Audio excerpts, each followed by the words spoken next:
आज पार्लियामेंट के अंदर वजीर दिफा और दीगर हुकूमती शख्सियात की तकारीर सुनी। लगा ऐसे कि ये लोग ऑपोजिशन में हैं, किसी और से गिला कर रहे हैं। क्या हुआ वहां पे, किस चीज के ऊपर बात हुई, बड़ी इंपॉर्टेंट डिटेल्स हैं, वो आपके साथ शेयर करूंगा। उसके साथ साथ नैब ने आसिफ अली जरदारी साहब के खिलाफ जो मुकदमात चल रहे हैं उनको खत्म करने का फैसला किया है और हाई कोर्ट से रुजू किया है। इसकी क्या डिटेल्स हैं वो भी आपको बताऊंगा। डॉलर दोबारा ऊपर जाना शुरू हो गया है और डॉलर के साथ साथ जनाब ये जो सिस्टम है, जिस सिस्टम के हवाले से बार बार कहा जाता है कि सिस्टम ना टूटे, अब ये कितना कीमती सिस्टम है और इस सिस्टम को बचाना क्यों जरूरी है, ये बड़ी इंपॉर्टेंट चीज है। आज की इस वीडियो के अंदर वो भी आपको बताऊंगा।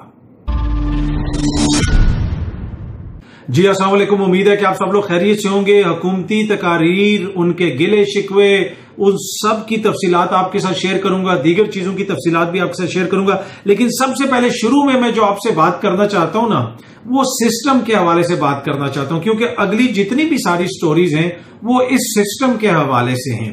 तो पहले अगर हम इस सिस्टम के ऊपर बात कर लें, जिस सिस्टम के तहत हमारा मुल्क चल रहा है। बहुत सारे लोग कहते हैं कि इमरान खान सिस्टम के अंदर सियासत नहीं कर रहा। भाई आज आप सिस्टम के अंदर आए, भाई कोई ऐसी हरकत ना कीजिएगा कि सिस्टम को नुकसान पहुंच जाए।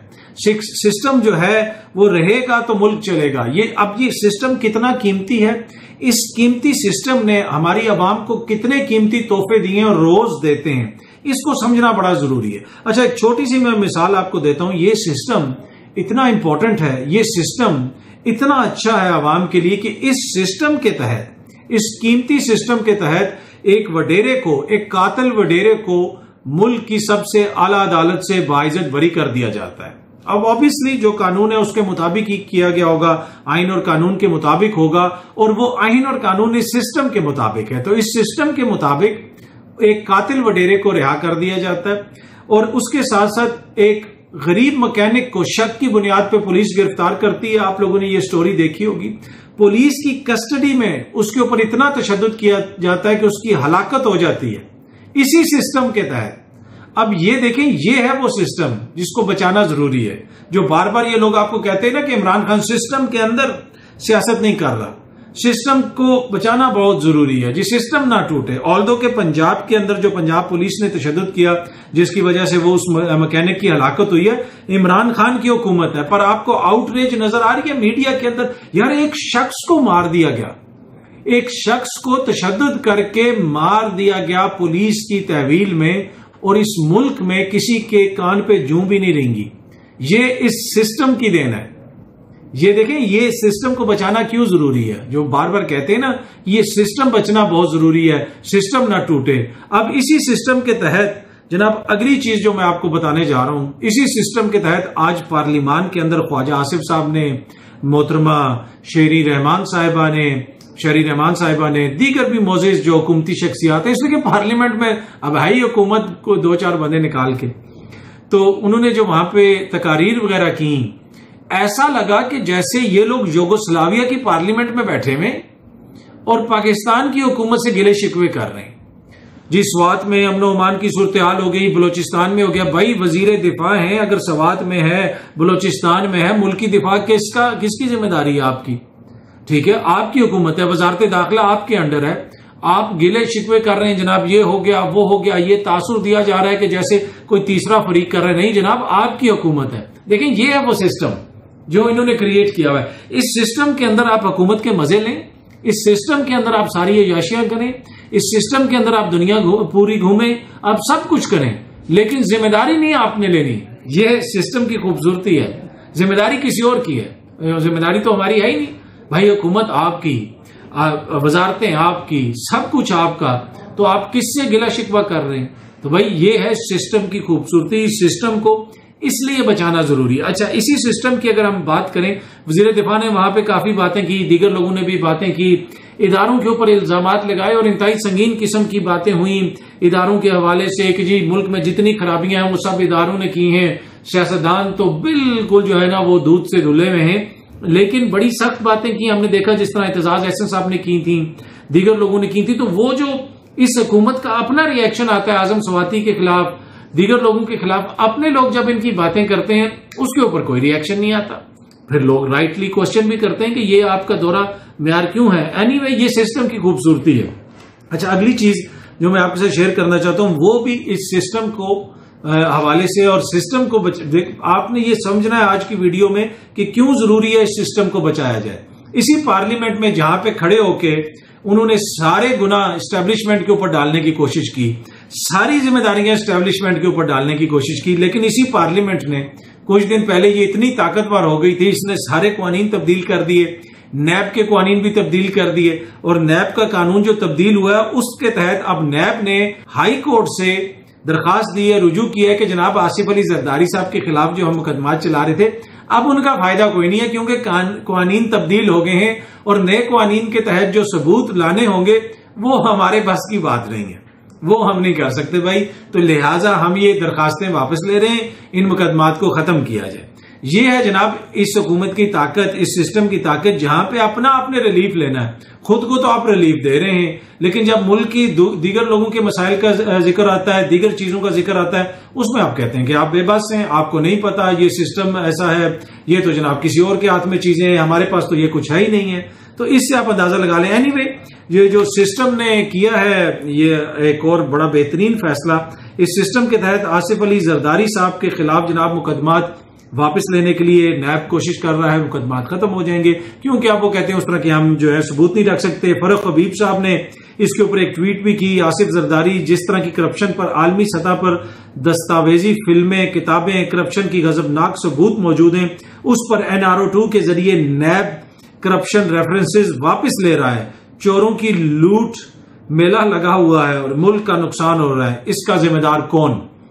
तो जनाब सिस्टम है ना, सिस्टम को बचाना है, सिस्टम के अंदर रह के सब कुछ करना है, पर एनीवे वो इनके ऊपर तनकीद कर रहे हैं। अच्छा, वो जो हुई थी, मैंने पिछली स्टोरी आपको सुनाई कि तशद्दुद किया गया एक मैकेनिक के ऊपर और उस मैकेनिक का हलाकत हो गई और पुलिस कस्टडी में हुई, उस पे जो है कस्टोडियल टॉर्चर के ऊपर शीरी मजारी साहिबा ने भी ट्वीट की है, उसमें उन्होंने उमर चीमा साहब को भी टैग किया है और कहा है कि जनाब इसको देखना चाहिए, पुलिस और एजेंसियां क्यों इसमें होती हैं, और इस हवाले से गालबन कोई बिल वगैरह भी पड़ा हुआ है। लेकिन पंजाब में हुकूमत PTI के ना, इसके ऊपर तो IG साहब अब तक हट जाने चाहिए थे, इसके ऊपर तो उस पूरे जिले की पुलिस को इस वक्त तक हटा दिया जाना चाहिए था, सबको हटा दिया जाना चाहिए था कि अपना इनको जरा सा आए बात तो रात को इनके लिए अदालतें खुल जाती हैं। शीरी मजारी के लिए भी खुली थी ना इस्लामाबाद हाई कोर्ट, तो यार एक बंदे को मार दिया क्योंकि वो गरीब है, उसके ऊपर PTI की हुकूमत के अंदर जो आउटरेज होनी चाहिए पंजाब के अंदर वो मुझे नजर नहीं आ रही।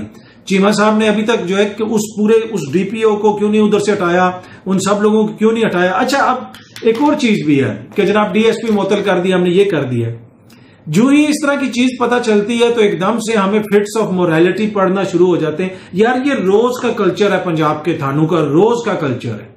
मैं इस वक्त पंजाब की इसलिए बात कर रहा हूं कि पंजाब में PTI वाले हकीकी तब्दीली की बात करते हैं ना, अपनी इनकी हुकूमत है। ये रोज का कल्चर है कि पंजाब की पुलिस लोगों से बदतमीजी करती है। इनके अपने लोगों की किस तरह उन्होंने क्या हरकतें की, यास्मीन राशिद को किस तरह उनकी गाड़ी को तोड़ा वो हमने नहीं देखा, लोगों के घरों पे छापे मारे, इलामा इकबाल की बहू के घर में ये लोग किस तरह घुसे, इन्होंने क्या एक्शन लिया है, कितने पुलिस वालों को निकाला है, कितने को जेल भेजा है। तो ये भी सिर्फ डायलॉग बाजी कर रहे हैं, पंजाब के अंदर कर रहे कुछ नहीं है। तो एनीवे ये देख लें कि गरीब आदमी मर गया है और जहां पे ट्वीटें हो रही हैं, सब कुछ हो रहा है, लेकिन आउटरेज हमें कहीं पे नजर नहीं आ रही। सिविल सोसाइटी में भी हमें कहीं पे उस तरह आउटरेज नजर नहीं आ रही, उस बेहिस मुआशरे में हम रहते हैं। अच्छा, अगली चीज जो मैं आपके साथ शेयर करना चाहूंगा वो भी सिस्टम की देन है। ये सिस्टम जो है ना, जब तक ये है ना तो सत्य खैर है, हमारी मौजें ही मौजें। अच्छा, अब सिस्टम ने क्या किया, सिस्टम ने एक शख्स को निकाला, सिस्टम ने कहा कि ये बड़ा करप्ट है, ये है, इसका एफिडेविट भी है कि मैं मनी लॉन्ड्रिंग करता था, इसका ये भी है, इस पर ये भी मुकदमा है, ये 4 साल से अदालती मफरूर भी है। और अचानक सिस्टम एक दिन उठा, सिस्टम सरकारी जहाज लेके गया और सिस्टम जो है उस मोजिज मेहमान को बिठा के वापस ले आया और मोजिज मेहमान को सिस्टम ने दोबारा आपका वजीर खजाना बना दिया। और वो वजीर खजाना ने कहा देखें मैं आया हूं, तो डॉलर नीचे चला गया। अब वो डॉलर दोबारा ऊपर जाना शुरू हो गया, 219-20 तक वो आया था डॉलर, लेकिन इस वक्त ओपन मार्केट में डॉलर जो है कहा जा रहा है कि 226 से 229 रुपए तक का दोबारा ऊपर जो है वो उस हद तक पहुंच चुका है और उसके ऊपर वो ट्रेड कर रहा है। इंट्रा बैंक जो रेट है उसमें भी 1 रुपए से कुछ ज्यादा आज उसमें अगेन इजाफा हुआ। अब अगेन इस तरह का तासुर दिया गया कि ये आएंगे तो डॉलर बिल्कुल नीचे चला जाएगा। अब डॉलर ऊपर जाए या नीचे जाए, मेन इशू ये है कि ये सिस्टम की कितनी खूबसूरती है कि जो सिस्टम कहता है कि हम मेरी अंदर जितनी बीमारियां हैं, मुझे जो कुछ हुआ उसकी जिम्मेदारी इन चंद लोगों पे आती है, इन चंद शख्सियात पे आती है, और सिस्टम फिर खुद जाके उनको वापस लेके आ जाता है ये सिस्टम। तो इसी वजह से जब ये लोग आपको कहते हैं ना कि सिस्टम को बचाना जरूरी है, तो ये सिस्टम को क्यों बचाना जरूरी है? इसलिए बचाना जरूरी है कि शाहरुख जतोई को बाइज्जत रिहाई मिले। सिस्टम को बचाना इसलिए जरूरी है कि भलवाल में या किसी भी जगह पे, पंजाब में, सिंध में, किसी भी जगह पे कोई गरीब मारा जाए तो उसके ऊपर कोई बात ना करे, उसके ऊपर किसी को कोई रिलीफ ना मिले, ठीक है, पुलिस तशद्दुद करके मार दे, और हम जो है हकीकी आजादी के लिए जंगें लड़े। भाई हकीकी आजादी पंजाब के लोगों को तो आप दे देना, पंजाब में तो आपकी हुकूमत है, ठीक है, केपीके में आपकी हुकूमत है, आप पंजाब में लोगों को, आपकी पुलिस तशद्दुद करके लोगों को मार रही है, पीटीआई की पुलिस, और ये हकीकी आजादी पूरे मुल्क को दिलवाएंगे। ऐसे तो नहीं हकीकी आजादी दिलवाई जाती ना। क्या एक भी बंदा जो इधर वीडियो देख रहा है वो ये कह दे कि मैं गलत बात कर रहा हूं कि पंजाब के अंदर जो पंजाब की पुलिस है वो मिसाली है? 5 साल से ऑलमोस्ट अब पीटीआई की हुकूमत है, क्या तब्दीली कर दी आपने? ठीक है, तो ये एक सोचने की चीज है ना। जो गरीब मरा है, क्या वो मतलब किसी सेनेटर को या किसी जज को या किसी और को जरा सा कुछ हो जाए तो जनाब वो अभी तक कहा जाता है कि इफ्तिखार चौधरी के बाल खींचे थे, और इनकी खाल खींच दी है भाई अवाम की पुलिस ने, उन लोगों ने, इदारों ने। तो उसके ऊपर आपने क्या है, किस तरह का एक्शन लिया है? वही रवायती डीएसपी मोहतल, ये हो गया, वो हो गया। एनीवे ये सोचने की जरूरत है, हम सबके लिए सोचने की जरूरत है। और एनीवे जो डॉलर दोबारा ऊपर जा रहा है, इसके ऊपर फवाद चौधरी साहब ने भी एक ट्वीट की। उन्होंने कहा कि तमाम कवानीन को रोंद कर एक मफरूर इसाकदार को दरामद करके वजीर खजाना लगाया गया। दावा था कि बस अब डॉलर की ऐसी की तैसी, फिर जाली तौर पर डॉलर नीचे आया, लेकिन ये ड्रामा सिर्फ चंद दिन का रहा और अब मसलसल रुपए की कदर में कमी हो रही है। मुल्क की मैशियत मसलसल तबाही का शिकार हो रही है और नैरो बांसुरी बजा रहा है। तो एनीवे हम सब भी बांसुरी बजाते हैं, ये मैंने भी अभी बांसुरी बजाई है, आप भी बांसुरी बजाएं, लेकिन आप जो भी करें प्लीज सिस्टम को नुकसान ना पहुंचे, इस चीज का ख्याल रखिएगा। उम्मीद है कि ये वीडियो आपको पसंद आई होगी। बहुत जल्दी आपसे दोबारा मुलाकात होगी। बहुत बहुत शुक्रिया। Thank you so much.